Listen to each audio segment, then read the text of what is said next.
thanks so much for joining me today. I'm really excited to have this chat with you and kind of catch up on what you've been up to over the past several months.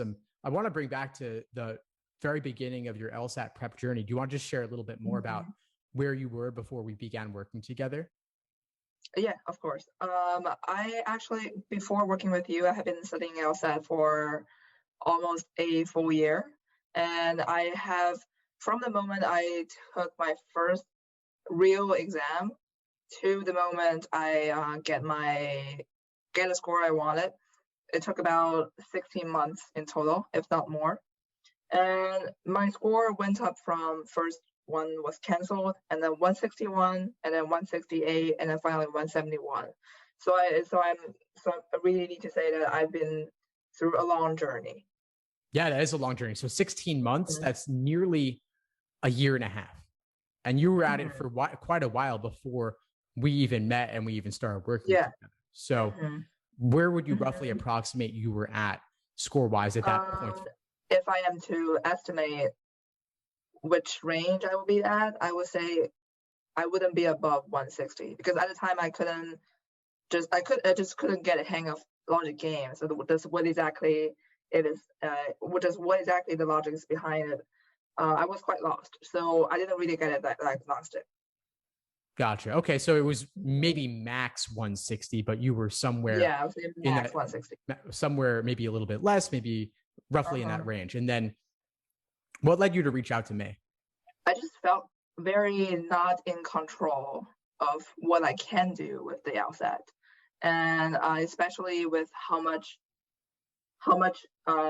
disparity between my real test scores and my PT scores I was seeing. I just didn't know what to do. And when I was reading your website, I saw you wrote about the exact struggles I was having.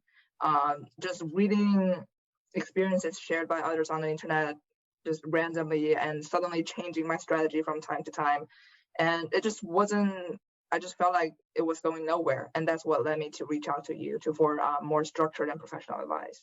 Well, I'm very glad that you did, of course, and we've had a long journey together since then. It sounds like you had a lot of fluctuations over the course of that year working on your own and trying out different things. So, I mean, to one day get a 161, one day get above 170, and then drop back down again and not really have any rhyme or reason as to why. That sort of chaos can be really confusing. So I'm certainly, of course, glad that you did reach out and we did get to work together and you joined the course as well and such. So I'm wondering if you could share a bit more about how your prep changed once we started working together and once you joined the course. I would say the biggest thing is definitely the Socratic review method. I mentioned I was doing PTs after PTs, but at the time I was only looking at the questions I got wrong and I said, oh, okay, I understand it now and I should be fine. But next time I do the same, I get the same questions wrong, or it's just, I didn't realize I was trying to do things over and over again with the same method and expect something to change. And it was not until I got more into Socratic review method that you talk about that I finally got deeper into why I was getting the questions wrong. I was analyzing the answer choices themselves. I was analyzing what trapped me and what are my habits.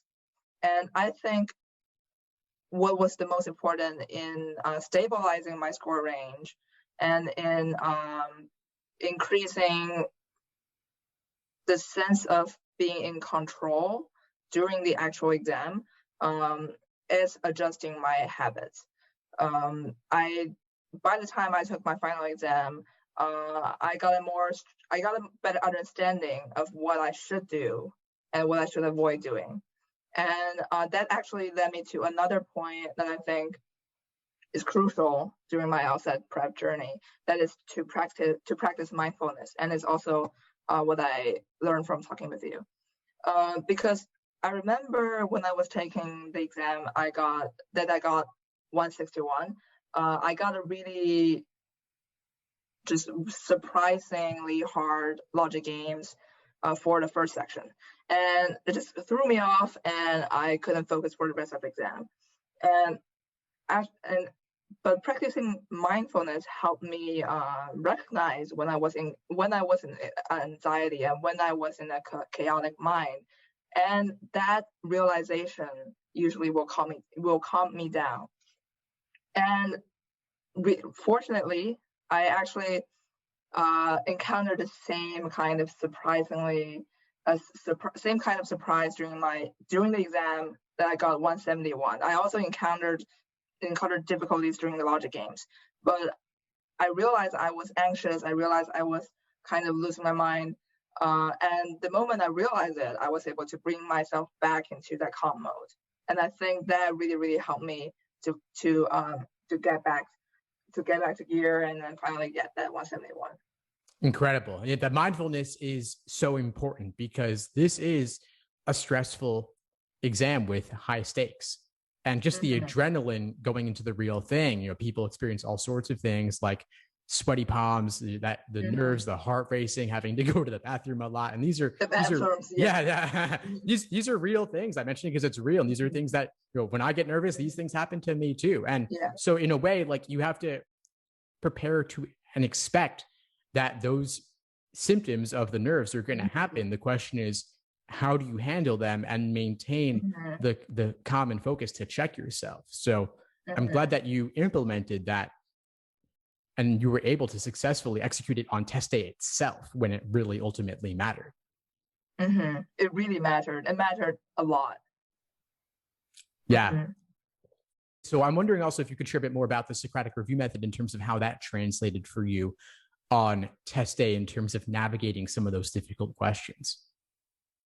Yeah, of course. I think the key thing with Socratic review method is to push yourself to be as clear with understanding the specific questions, the logic behind the logic behind it, and the intentions of the test makers. Because initially, when I look at questions, like I said, I would just look at explanations, and if the logic made sense to me, then it's fine. Then I think I understood the question, but I wouldn't exactly look into each answer choice, even though the one I didn't select, and to ask myself, why exactly did I think this is wrong, and why exactly did I think this is right? But the Socratic review method, this sort of exchange with yourself and to always push yourself to understand it as much as possible, helped me understand much better the intentions of the test makers. I started to notice traps in the answer choices more, and I started to notice what kind of wording, what kind of usually used tricks by the test makers could confuse me, and that allowed me to really adjust my habits to be more mindful of those traps. That's exactly what you need to be able to do. Yeah. Yeah, and I think that Socratic review method also it can be done individually, but it also it might even work better when you work with a friend. It's kind of, you translate that Socratic review method into sort of a seminar setting, and you ask each other, why exactly do you think this is wrong? And pushing yourself to really verbalize what you think also help clarify understanding. Yeah, no, that's something that I think is so important, to do it with others, not to do it only alone. Of course, you can do a lot of it alone. You can do so much alone, but to really force yourself to articulate it to someone else and have a dialogue and push back and really force you to clarify your understanding and make sure you've truly got it. And to also make sure if there's something that you don't get fully or that you misinterpret, that you've got that check there. And so we do it in the course all the time. We do it live in class all the time. And I know that you made a friend in the course as well, because not only did we work together one-on-one, but you also showed up to class and took full advantage of all the opportunities. You made a friend there and you guys studied together, right? Yes, I felt really fortunate to have met Annie. We had a lot in common, not only with LSAT prep, but also with our interest in international affairs and etc. And I felt really fortunate to have the courage to reach out to her, and then we became great friends. And And I want to take here this opportunity to say to every student of the LSAT Unplugged community, when you think you want to reach out to somebody, don't hesitate, because that could be a greatly missed opportunity to meet a great friend and a great buddy during the LSAT journey and the admissions journey. I'm so glad you said that. Yeah, you never know what possibilities could open up if you form that connection. Some things might not lead to anything at all, but you never know. It could lead to something incredible. You could make a lifelong friend because you have this deep shared common interest and you're going through something that's incredibly difficult together. And it's not just about the LSAT. There's the admissions process, and there's also law school and your career goals. I mean, you could, believe it or not, it's entirely possible you both could end up at the same law school in the end. Yeah, it's very possible. And I also want to say that almost everyone I've met in the LSAT Unplugged community has an interesting story, but at the same time, it's very open when you reach out. So never hesitate to reach out. Yeah, I'm always encouraging folks in the chats to DM each other. Or there's someone in class who made a comment that sparked your interest. Reach out. Maybe they could become a study buddy. You can trade numbers, you could trade emails, and connect with them outside of class too. And we have study groups every week, but that's not the only place you can connect. You can connect as you like, and people connect offline and talk all the time. It's fantastic with a community that has arisen here. So I'm glad that you took advantage of that too and had that opportunity. So Judy, you've now got this, you finished the LSAT, you got your score increase, you got through 171, and you also got into a top 14 law school as well. So what was that process like for you on the admissions side, and what are you looking forward to next? The admissions process, I would say, was greatly facilitated by the sense of having a score that gave me confidence, because it really enabled me to see it really enabled me to think about what exactly I was looking for in a school. Because now that I have the basis of the score, I have more choices. But I would say another thing that was crucial during the admissions process was to be really honest with my story, and to be really careful in terms of crafting the personal statement, the diversity statement, because the admissions process is not only about scores. It's also about what you have been through, what you want to change in the world, and I think that's crucial. And I think that is what makes an application beyond numbers. And I truly believe schools look at that.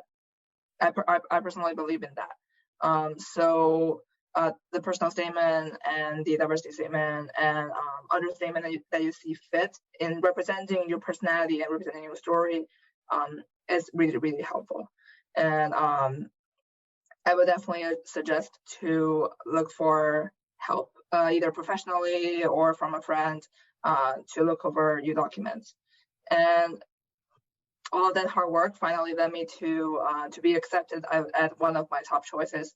I'm on the T14, and it is a great feeling to see your hard work paid off. Absolutely. Well, Judy, I think there's no better place to end it than right there. I'm so grateful to you for sharing your background and sharing your journey as serving as an inspiration to others along this path. And I'm excited that you'll continue helping pre-law students with the LSAT. And so very excited to see what comes next for you, and really appreciate this conversation. So thanks for coming on. Thank you for all the memories we had. Thanks for tuning into the show. Please subscribe if you haven't done so already to be notified of new episodes as I release them. And feel free to reach out if you need anything at all as you move forward with your prep. I'm happy to help however I can. In the meantime, I'll wish you all the best and take care.